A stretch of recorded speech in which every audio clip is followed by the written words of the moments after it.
సేవకుడు ఒక మాట, సేవకుడు నీకు తండ్రి నీ సేవకుడు. నీ తండ్రి సేవకుడికి నీ మీద హక్కు లేకపోతే ఎవరి మీద ఉంటుందమ్మా? నాకు అర్థం కాదు.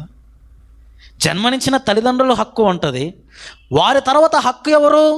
సేవకుడే కదా. నువ్వు సంఘానికి వచ్చి ప్రతి ఆదివారం ఆత్మీయాహారం భుజించుకుంటున్నప్పుడు నీ మీద సర్వ హక్కులు, పైగా నువ్వు రక్షణ తీసుకున్నావు. నీ మంచి ఏంటి, నీ చెడ్డ ఏంటి, నీ ఆత్మకి మంచి బాగోలు చూసేది నీ కాపరి కదా. నీ కాపరి నువ్వు లోకంలో తప్పిపోయినప్పుడు, నేను హెచ్చరించినప్పుడు అది నువ్వు తప్పుగా తీసుకుంటే ఎలా? అది నువ్వు తప్పుగా అర్థం చేసుకుంటే ఎలా? ఈరోజు చాలామంది మమ్మల్ని అన్నాడండి, మిమ్మల్ని ఎందుకు అన్నాడయ్యా? నువ్వు దారి తప్పిపోయావు కాబట్టి. అదే నీ తల్లిదండ్రులు నువ్వు మార్గం తప్పిపోతే నేను హెచ్చరించారా? నీ తల్లిదండ్రులు వదిలేటే వెళ్ళిపోయావా?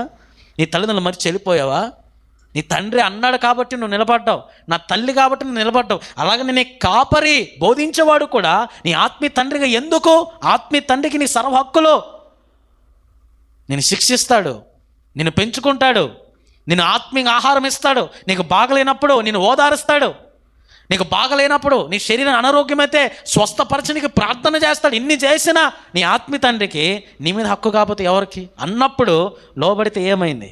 ఒక మాట హెచ్చరించినప్పుడు దీనత్వం కలిగి తగ్గింపుగా ఉంటే ఏమైంది? కానీ మనం తగ్గించుకోం. అది ప్రశ్న.